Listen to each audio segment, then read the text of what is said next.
Good afternoon, everybody. My name is Amanda James. I'm the Executive Director of the Georgia Gerontology Society, and I'm very happy to be helping and bringing this wonderful information to you this afternoon. We are going to go ahead and get started and be mindful of your time. We are recording this session, so we have muted everybody and turned off your videos. There will be opportunities for you to participate later in the session, and we'll allow you to do that. But for right now, we're going to keep everybody muted and video turned off so that we can focus on our speakers. If you do have any questions or comments in the meantime, please feel free to use the chat function, and we'll be monitoring that and taking questions at the end and throughout if it makes sense to do so. And then also if you're having any problems or sound doesn't sound good or anything like that, please let me know in the chat. You can send it directly to me or to everyone if you want to share that comment. I'm going to go ahead and turn it over to Lisa and Stacy so they can get into the content, and thank you again for joining us. All right, Everybody.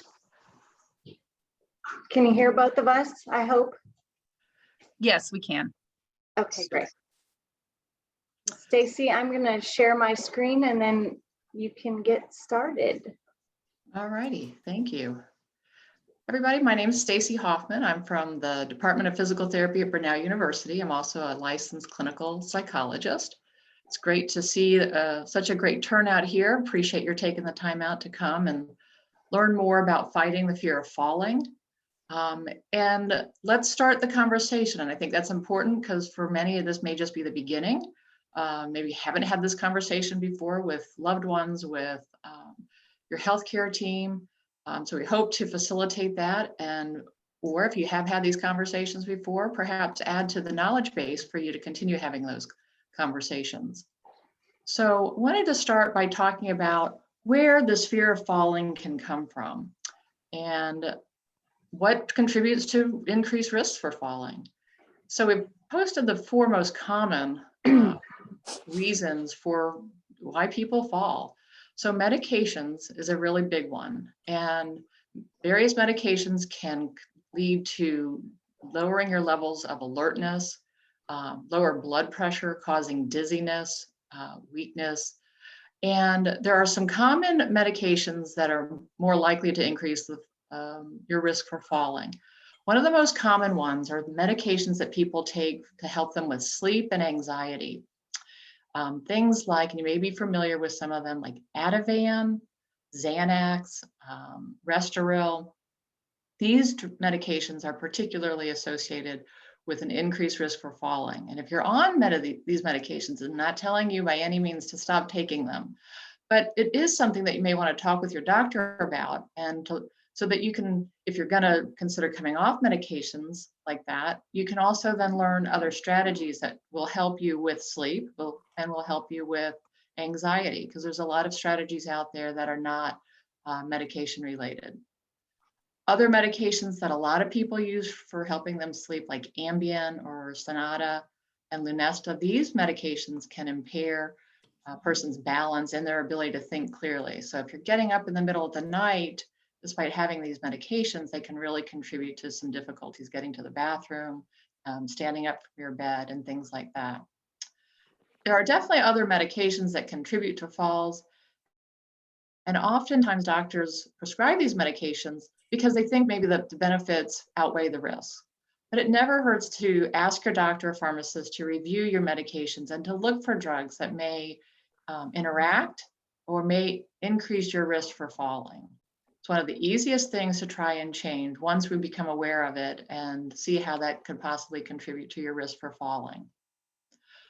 So physical factors that contribute to a person's risk for falling include losing flexibility, which we tend to lose as we get older, but we can really do a lot of things to help maintain that. We'll talk about that more later. Also, of course, we lose our strength. We lose it primarily because we stop using it. All right, but yes, muscles as we age tend to lose a lot of elasticity and strength, but there's a lot of things that everyone can do to try and maintain a good bit of that. We also, of course, tend to become less mobile as we age. And then there are cognitive changes too, that contribute to falling. Illness certainly can make us weaker and less steady on our feet. And some illnesses can contribute to a loss of sensation in our feet and legs, like diabetes, for example, poor blood flow. Vision changes. So getting our eyes checked regularly and wearing our glasses or having cataract surgery, these are things that can help with that. But also things like if we have urinary tract infections or some, sense of urgency, so needing to get to the bathroom quickly can then increase our risks. So trying to treat that to prevent UTIs, all right? And then there are psychological factors, of course, things like depression, anxiety, and cognitive changes can really contribute. And in fact, just having a fear of falling, just having that higher level of anxiety and fear, that alone can lead to falls in itself, even if there are no other physical or other risk factors for falling. And again, something that's really treatable to address that fear of falling. The fear can impact, when we have that anxiety or fear, can really impact where a person looks, their gaze. They start to scan the environment looking for perceived threats. They're less confident, and so the way they walk and take steps changes, and they become more rigid, and it changes how automatic your walking is and your confidence level, of course, right? And so that hesitancy actually can increase your risk for falling, right? So as I'm talking about these contributing factors to falls, I want you guys to be thinking about, okay, so what are some possible strategies? How do we intervene and how do we change this? Because we're going to talk about that. I want you guys to start thinking about that. And then environmental factors. And what we mean by that are poor lighting, those area rugs or throw rugs that people are more likely to trip on, not having safety bars by the toilet, in the shower, maybe by your bed, to help you getting from standing to sitting and sitting to standing. Not having a clear path in your in rooms to walk. Clutter on the floor, things like that can all contribute, right, to the environment and make it more hazardous for your walking. Okay, so why is just the fear of fall or fear of falling, why is that increasing a person's risk? Well, I described a few things, but before we dive into that, I'd like to stop and ask some of you if you're willing to share your experience with your fear of falling, or maybe a loved one's fear of falling that you're aware of, and just what maybe contributes to it, maybe you may not know. And have you, oftentimes, of course, having experienced a fall, right, it gets into this vicious cycle that we're going to talk about. So to the extent that we can have discussion either via chat, or if there's how to raise your hand in your Zoom window, or even just indicate how, if you can contribute some way to talking about your own experiences. It would be really great to hear from some of you all. And if you want to be able to, sorry, there seems to be a lot of feedback. If you want to be able to speak, just put it in the chat and I'll unmute you. We do have a comment from Helen that says a lot of it has to do with visuospatial deficits. Very true. Visual perception has a lot to do with our confidence in our ability to walk as well, right? So if we can't see well, or things are a little bit distorted, especially around objects. Stairs are particularly difficult to perceive well, so we misstep, right, and fall. Seeing some other things. Yeah, we have another comment. Yeah, trifocals with progressive lenses. And then I'm going to unmute Lori, who says she'll share a little bit about what happened with her mom. Super. Thank you, Lori. Hi. So my mom has fallen several times, broken her shoulder twice in the same place with falls, and broke her radius and scaphoid bone the first fall, and because her knee joints are so bad that she walks very unsteadily, and she consistently refused to use any sort of assistive technology until now. And mid-January, she fell, hitting her head and developing a subdural hematoma. And now she is petrified of falling, which makes her much more likely to fall because she will push backwards when trying to stand instead of leaning forward to get her balance over her knees. And she has dementia, so she can't remember Right.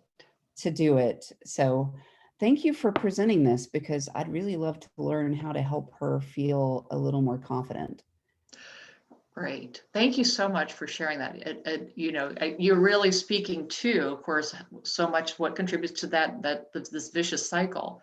Falling once, but falling twice with injuries, right, of course, sets us up for this spiral, which we'll go to in a minute. Other stories, I see a few other things in the Yes. chat box. I'm happy to read some of the chat issues for those on the recording who won't be able to see that after. Mom has balance issues with no feeling in her feet, so she tries to back up and falls every time. Another comment, my dad always looks down at the floor. We have to remind him to lift his head up and look ahead instead of looking down at his feet. Another, I am below knee amputee and no toes on other foot and have fallen multiple times. And then we have another person willing to unmute and share. And so let me unmute Shane. Super. I love the active participation. Great.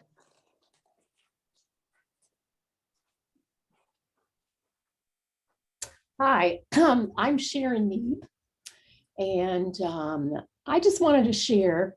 I had a fall at a fairly young age, walking down Stone Mountain, and as I was walking, my right leg slipped on the pine needles and the stones, and got caught underneath a rock cliff. And my left leg just continued to slide and stumble, and I went down. And when I went down, I heard 3 cracks. And so after they carried me off, and after my surgery, where I had broken both sides of my ankle and also my leg, 3 months later, I was able to become weight bearing again. And ever since that time, I am very cautious about going up and down stairs, and, even when I exercise, I am very cautious. And so you are correct. Having that happen, there's a little bit of a traumatic experience that occurs. And so it's in the back of your mind.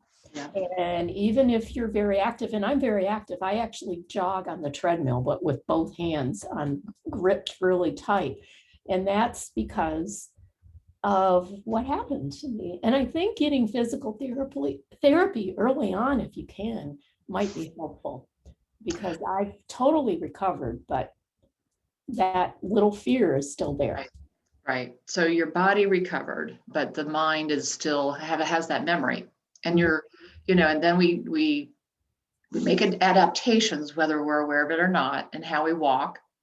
And that then becomes a motor memory issue. We now know how to walk this new way, which is not as free and flowing and automatic. All right. And so you're absolutely right about physical therapy being a huge component in getting you back on your feet.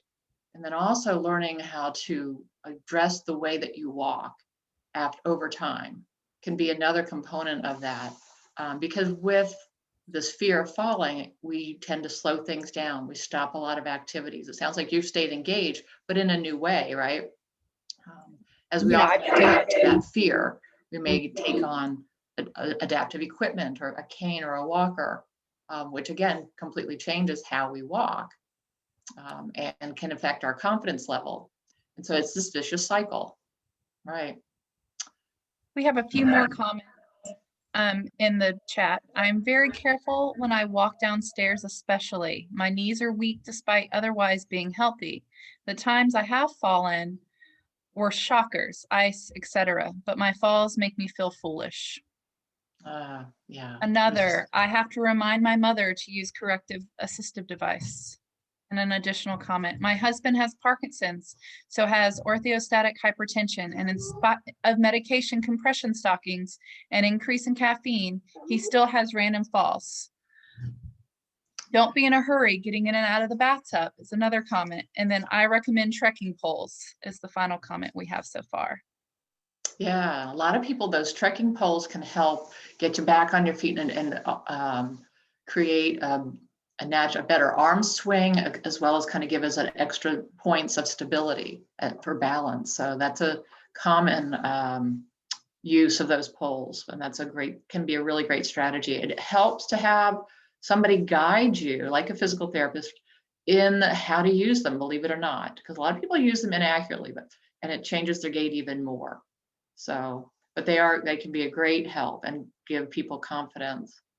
Ideally then to wean, depending on a person's ability, then to wean off of them if the confidence builds, your strength returns. All right, some people can't wean off, and that's quite all right, because it's an additional way of helping them, of course. So, okay. And I'm sure that many of you, as you're saying, have fallen yourselves, or certainly you're here because you know somebody who's fallen, and you can see the psychological as well as, of course, the physical impact that has. So let's see, can we have the next slide, please? I think we have our model here. So this cycle of fear that we're all kind of sharing and talking about, or know very, very personally. And it can begin often with a fall, or just with the fear of a fall. As we get older, we may be less confident, and we start thinking in ways that are pretty negative, like I'm afraid I'm going to fall. What if I break my hip?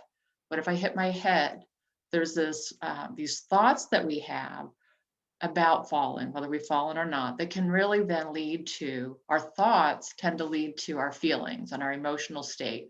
So if I think I'm going to fall, or I think what ifs, right? Then that's going to create this fear and this anxiety that also is going to affect me. And that fear and anxiety results in an increased heart rate and muscle tension. And those things create changes in how I walk. So that's what I mean. It's this vicious cycle.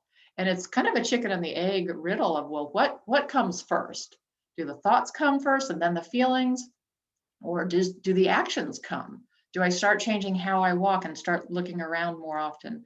And then that makes the thought, oh my gosh, what if I fall? Or I'm doing this because I might fall. So it's not really an answerable question that for everybody, because I think it kind of depends on what you are aware of.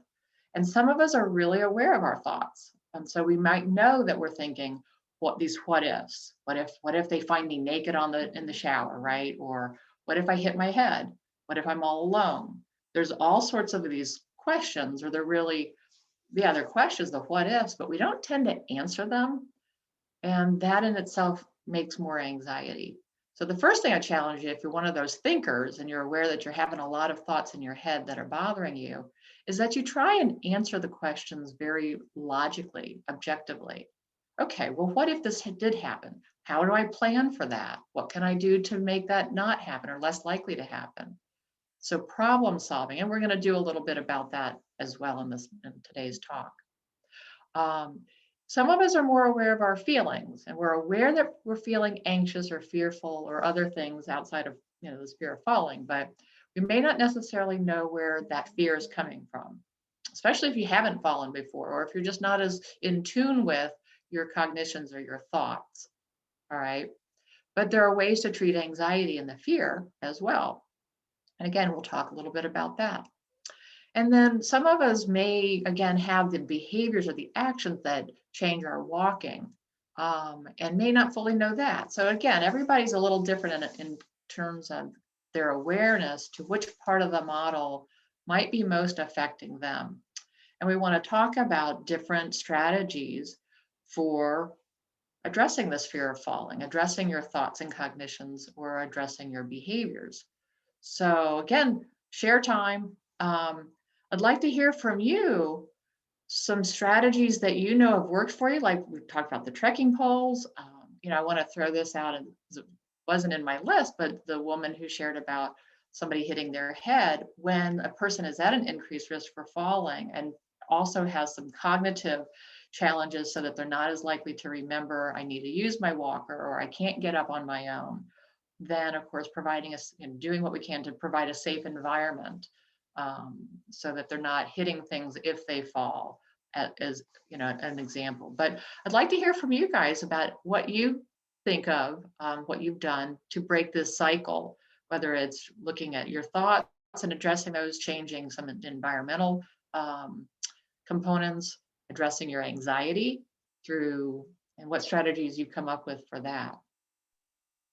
While we wait Again, for people to enter in the chat, yeah, we did the have chat a box. comment that would be important to share. Someone shared that they had recently lost a friend who fell and was too embarrassed to go to the ER, had punctured his spleen, and so was encouraging everyone to make sure they go to the ER if they do fall for that tragedy.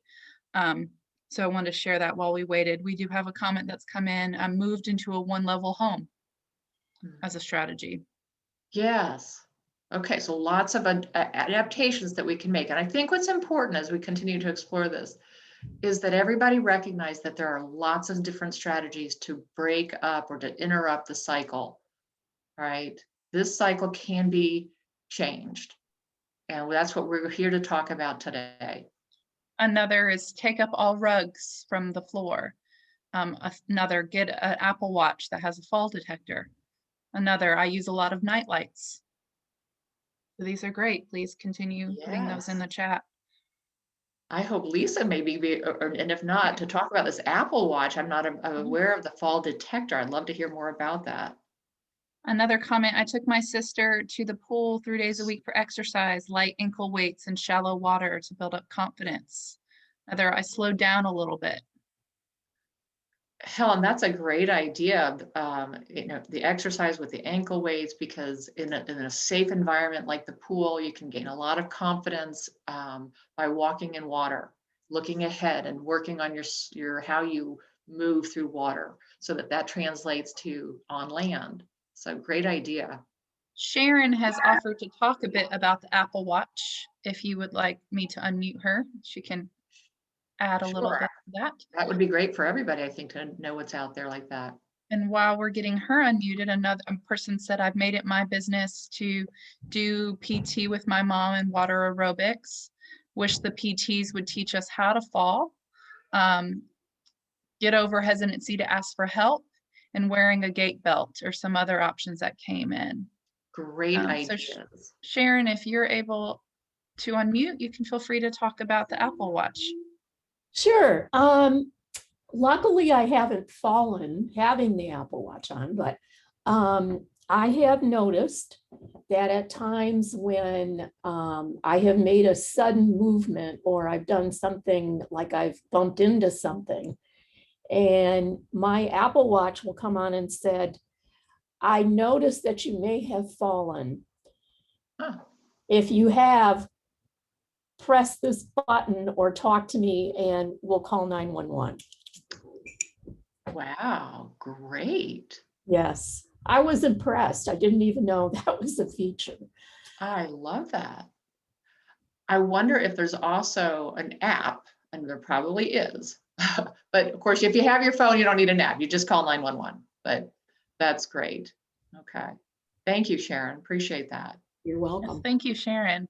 Another comment that came in while Sharon was sharing, that kind of sounded funny. Sharon was sharing trivia. Review if our house is aligned with falls prevention. The notion of a forever home may not be the best idea. Yeah, very good. See, great minds, and we pool this collectively. I love the suggestions. So y'all are making some really great ones.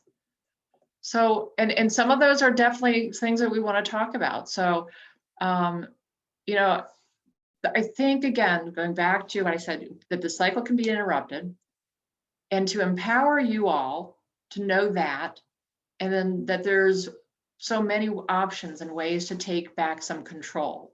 And just the ability to know and to think that you have control, again, that's going to help individuals feel better and gain more confidence.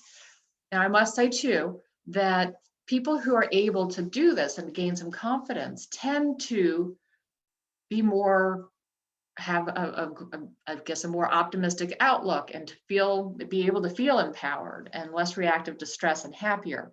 So sometimes we have to address that before we can maybe take some action to change this cycle. Okay. But talking about things that you can do to change or to disrupt the cycle and take back control.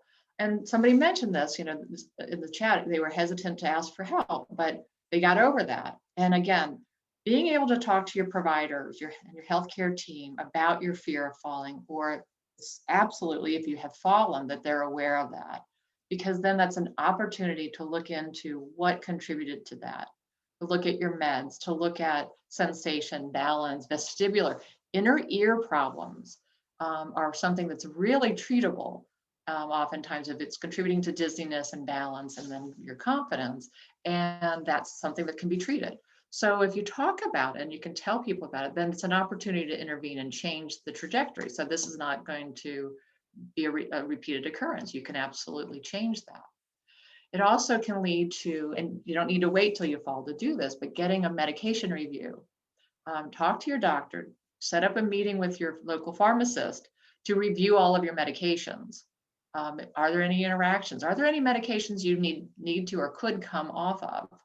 Sometimes we have two different providers, of course, that prescribe a medication without fully looking at a list of medications that perhaps another provider has prescribed.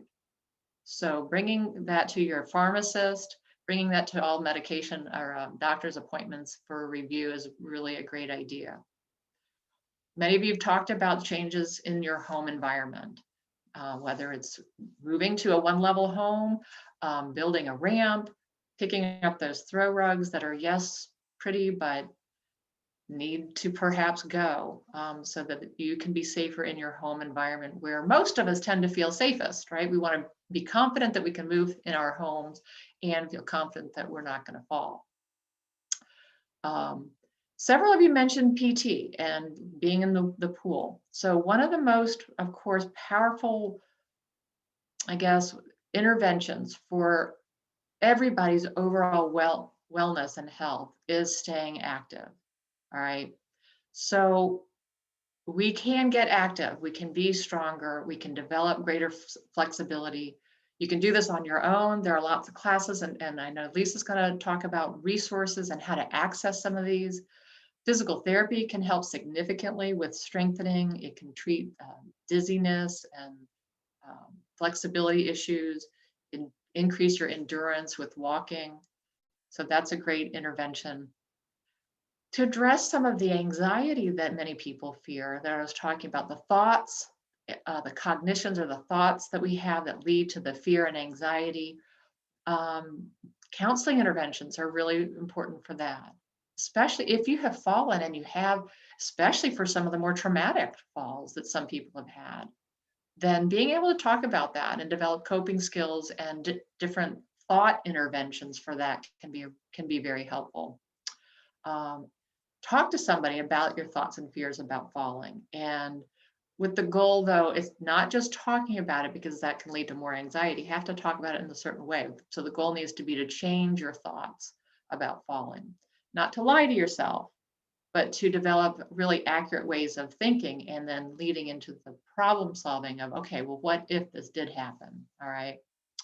And somebody's already said this, and I love it, but learning how to fall safely, as safe as is possible. And there are ways that obviously we don't anticipate falling, but when we do, learning how to tuck and roll when possible. All right. And there are safer ways to fall and try to protect yourself from additional injury. Well, and the other part of that is, of course, having confidence that should you fall, you know how to get up. right? And that may then highlight a need for working on your flexibility and strength, if that's possible, so that you, again, know how to move, get onto your hands and knees, how to move towards something that will help you pull up from the floor. And this is something else that different classes can teach you, physical therapists can teach you, so that you gain confidence in your ability to move, and should you fall, know how to handle that as well. Another strategy that helps with the fear component is obviously social support and connections. When you know people are going to check on you, they may know your routine, so that if you don't show up, they're going to check on you and call. Then worst case scenario, you know that if you don't show up to something, or if you have a buddy that calls you every day, that somebody will be there to help you soon. Okay, because if you don't check in, they can't get a hold of you. They know that's the plan. All right. So identifying some key people to build your confidence and know that people are looking after you, and that somebody will be there should you not answer the phone at certain times. We talked a little bit about toileting issues and urinary tract infections or irritable bowel syndromes, things that make us feel like we have to rush to the bathroom, which then increases our likelihood for falling. So trying to, as much as we can, prevent them from the get-go. Good hydration, cranberry pills, maybe medications to address those. And if it's at nighttime and that's particularly problematic, considering a bedside commode just for the nighttime, so that you're not getting up in this groggy state or this urgent state trying to rush and increasing again your risk for falling. Okay. And then empowerment and trying to really address these, being proactive so that you can be more positive in your thinking. And by implementing some of these other strategies, you can gain confidence about not falling, which, as we said, that fear itself, whether you've ever fallen or not, that fear itself increases your risk. So we really want to try to address it and help you feel more empowered to take some control and feel more optimistic. So if you need a more personalized or specific strategy, again, physical therapy is a really important part of vestibular, the ear issues, and strength training, flexibility, and endurance, okay?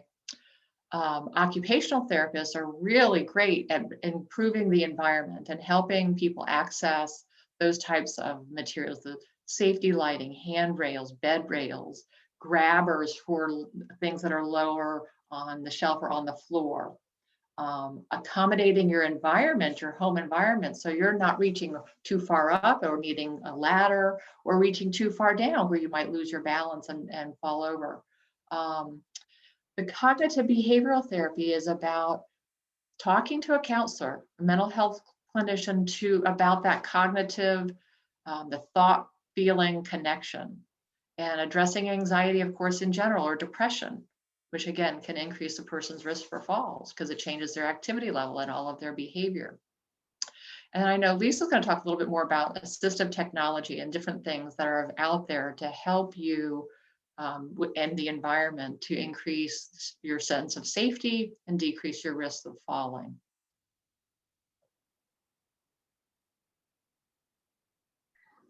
All right, so I will jump in on the assistive technology. And of course, the Apple Watch was an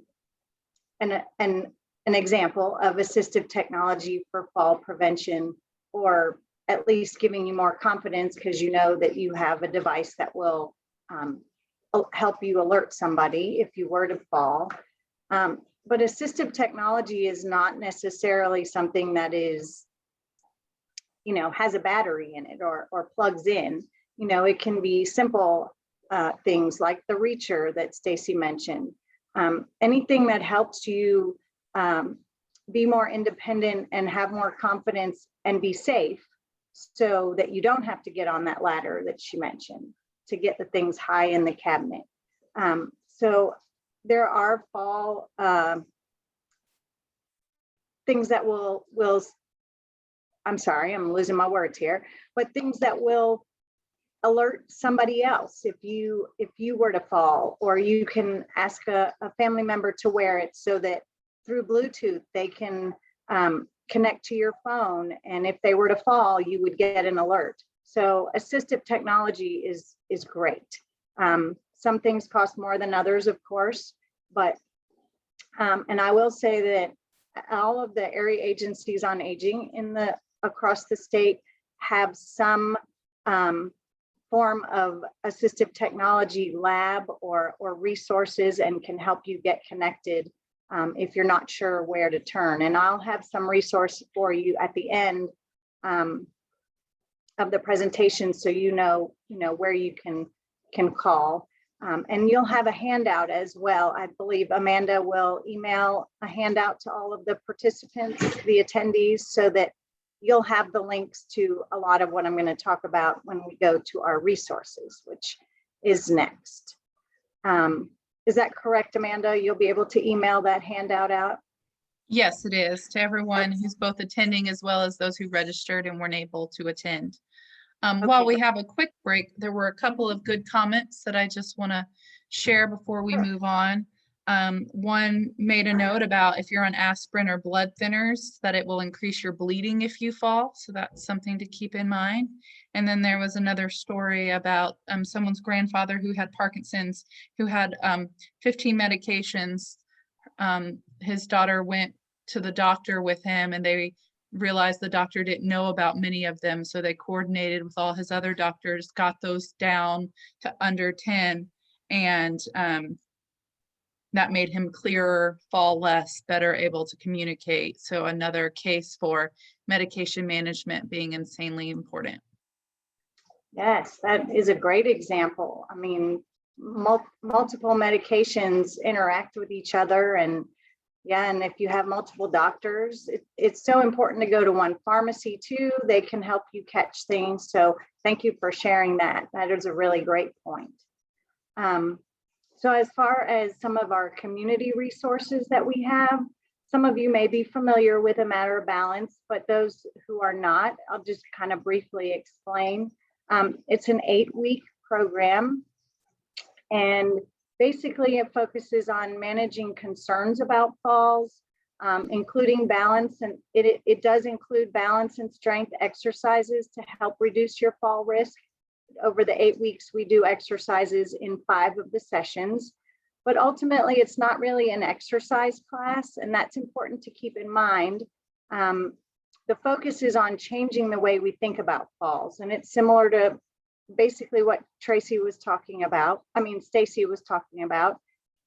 Forgive me, I have a bit of a cold, so forgive me for being a little foggy-headed.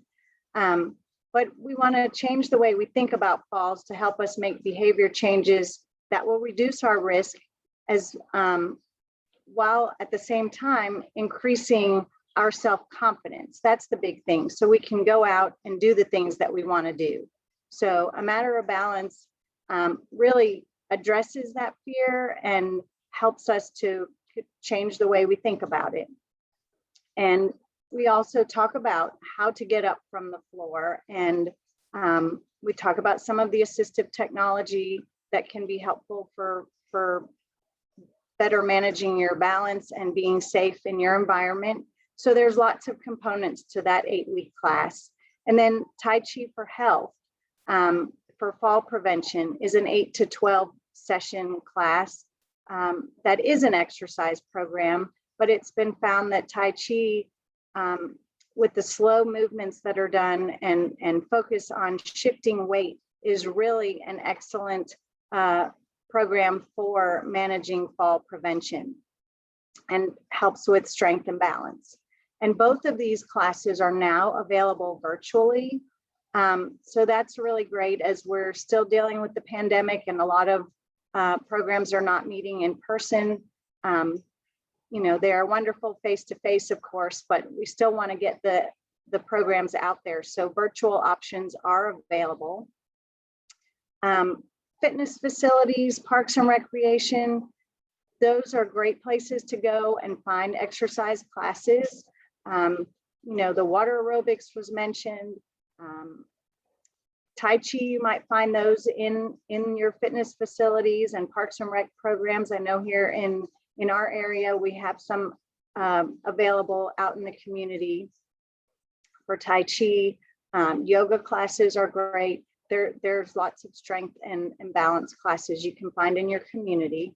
Senior centers are also a wonderful source for these types of programs. A lot of them have fitness equipment so that you can walk on treadmills, ride bicycles, stationary bicycles, and they offer classes. Some offer Tai Chi, some offer any kind of strengthening classes, balance classes, and different activities that focus on fall prevention.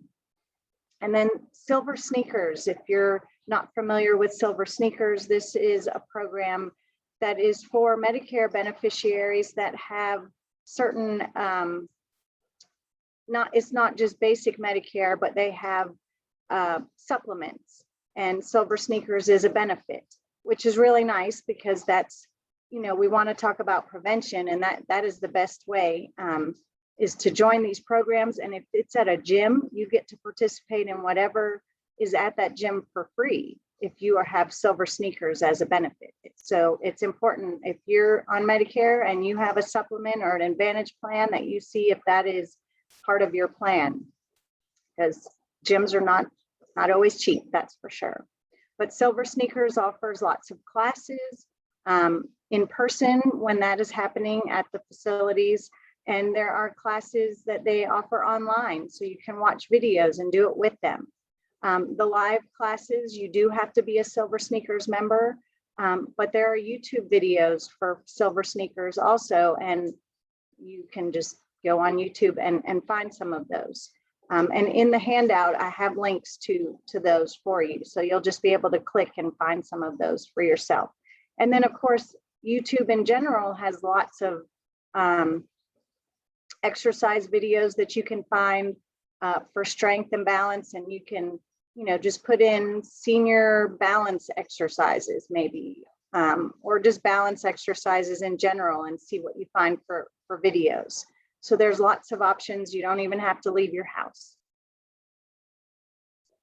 And then we wanted you to think about some next steps. What should you do next to make sure that you commit to this fear of falling, fixing that problem, breaking that cycle?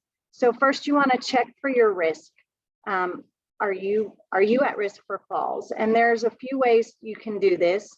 The Falls Free Checkup from the National Council on Aging is an online option, and that is on the handout. There's a link there, but I'm not going to go to it right now because it's just one question per page, and you can just do that yourself if you'd like to. But I wanted to show you the printable checklist, which is pretty much like the Falls Free Checkup. So let me just click on this real quick and let's see if we can go to it. And I might have to, well, that didn't work too well. Let's try this a different way. I guess it's not going to let me. But anyway, these are handouts from the CDC and STEADY, which if you're familiar with that, these are fall prevention programs from the CDC.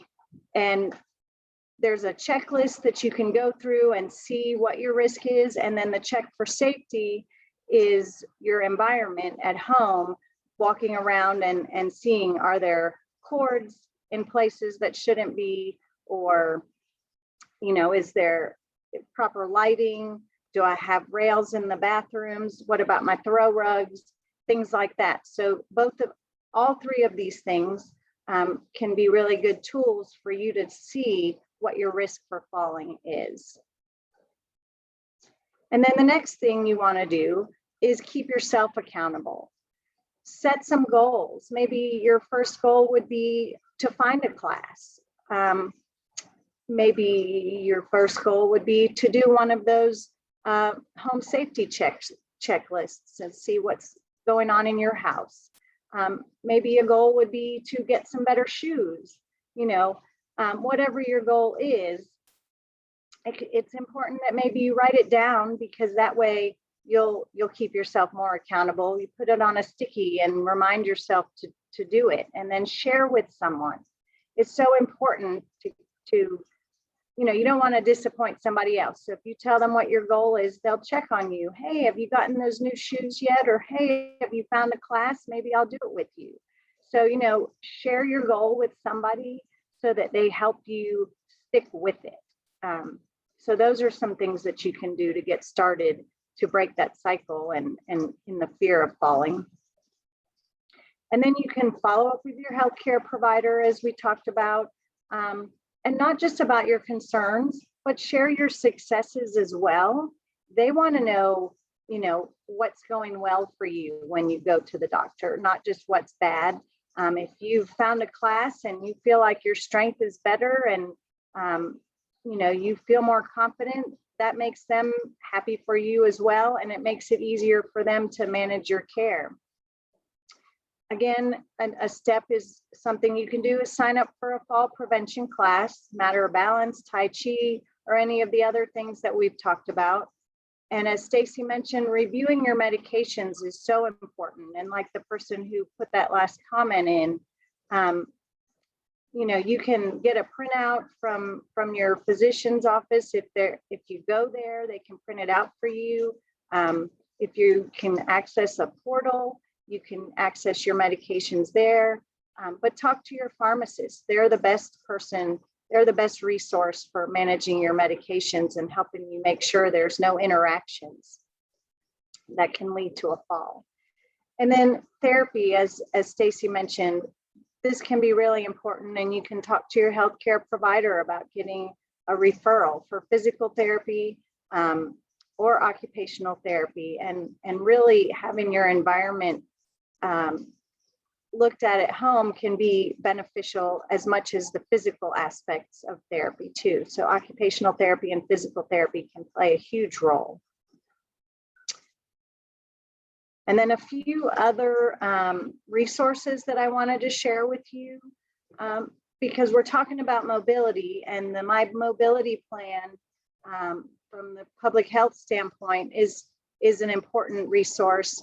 And it's not just for moving around in your house, but getting around in your environment. So this is a resource you might want to check into. I'm sorry, moving around in your community. So this is a resource you might want to look at and sort of make some goals in that direction. And then Georgia's Aging and Disability Resource Connection. These are in the area agencies on aging throughout the state. And if you're not familiar, I know many of you are, but this is a great place to start. And on the handout, I have a link to the website so you can find the one in your area. But anything that you have questions about regarding aging, you can go here and find some answers and ask a counselor for some suggestions, and they will help make referrals to the fall prevention programs as well. And then the Silver Sneakers videos I mentioned, and there's a link on there. And Georgia Libraries for Accessible Statewide Services, GLASS. This is a program for people with low vision. So this is a great resource as well. And then Georgia Health Matters is the state website for our wellness, health promotion and wellness programs. And I've made the link to that page, to that website for the fall prevention classes that are on there. So you can find out a little bit more about a matter of balance and the Tai Chi for health and fall prevention. And also on that page, you can find classes listed across the state. So all of the wellness coordinators for the area agencies on aging post our classes there. So you would be able to find a class in your area. And as we're doing these classes virtually, if I'm offering a class and you live in South Georgia and there's not one available there, you're welcome to join my class. So the options are really much greater as we live in this virtual world right now. So, but that is pretty much what we have for you. And Amanda, if there are any other questions, let us know.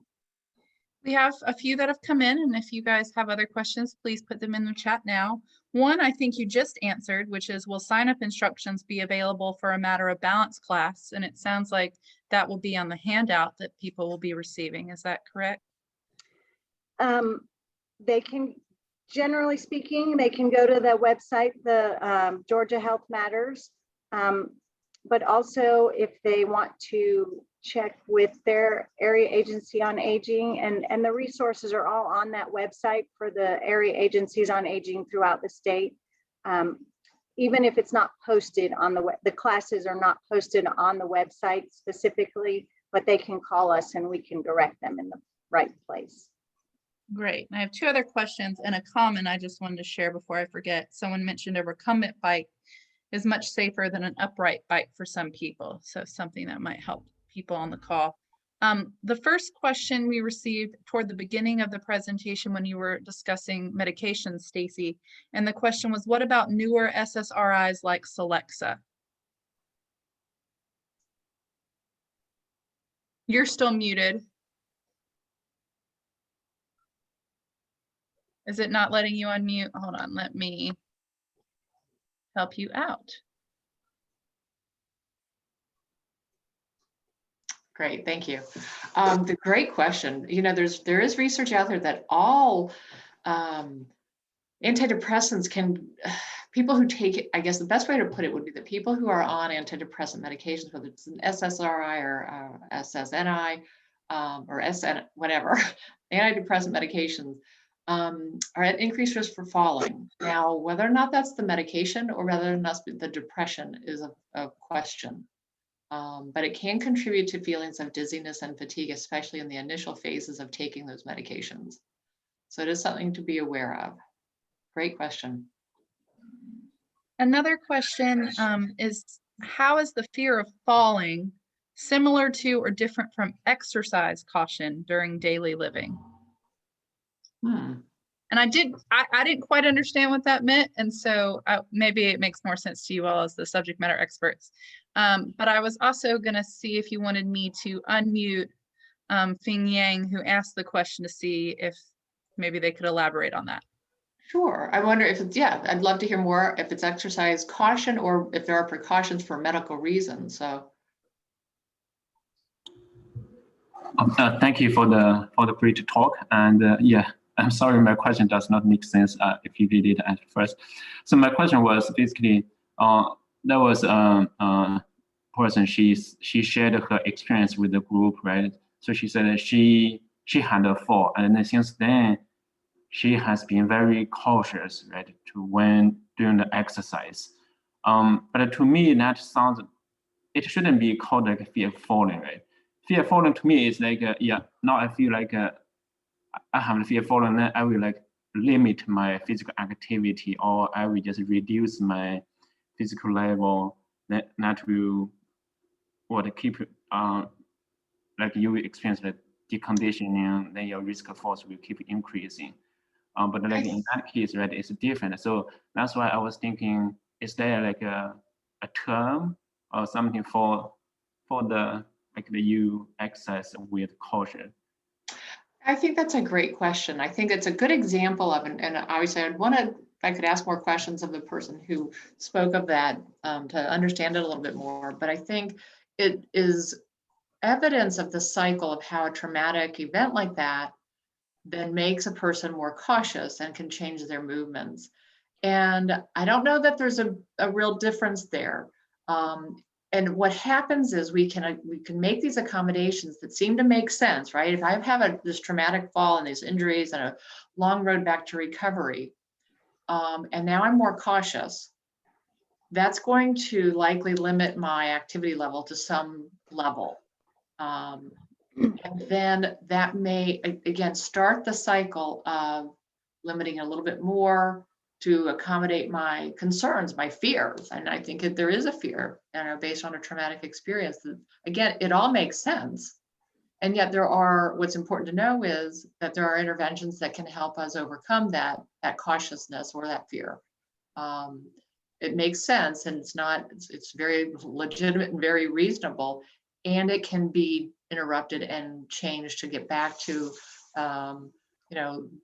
exercising without that precautions, those concerns. I don't know if that answers, I hope that answers the question. I think they're very similar, but I would want to have a little more information from that person. Any other questions?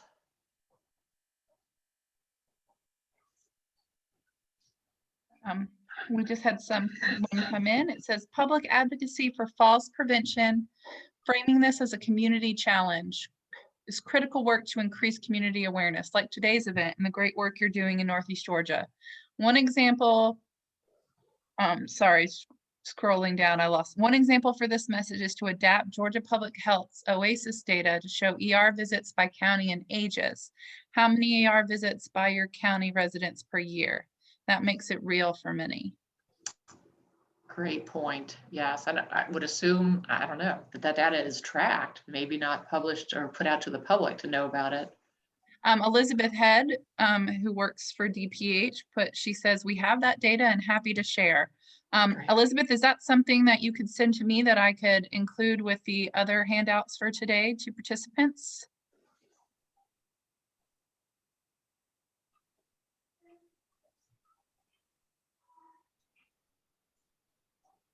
Yes, it's all on OASIS. I'll share some screenshots. So that is great. So to help folks know where to find that on OASIS. Wonderful collaboration happening in the chat. Y'all have been a great audience in terms of participation and sharing. So that's been great. We have a couple minutes left. Any last minute questions or comments? While we wait for that, Stacy and Lisa, do you have like if you didn't get anything else from today's conversation, here's my one and done moment that you want to make sure people leave with? I would say that to really encourage you to recognize the power and control that you have to make a difference in your own fear of falling or the fear of others that you are caring for or working with. And that hopefully all of these strategies will help you come up with some additional techniques. And for me, I think one important thing that I talk about with the matter of balance, and I've had somebody ask me this recently, you know, I don't really have any balance issues, and you know, do I need to take the matter of balance class? She's signed up for it. And I said, you know, it's really important to think of it as your insurance policy for the future, because you don't really know what's going to happen in the future. And so if you already have these ideas and these concepts in your toolkit, basically, then you have them to pull from when situations come up. So, you know, I think these classes and anything that you do to work on your balance and strength and all of that now is to help you going forward. It's not just in case you've already had a fall. So keep that in mind. And our email addresses are on the handout as well. So if you want to contact us, feel free to use those. Yes, and thank you so much for your participation and your questions. It's always great to have an interactive group.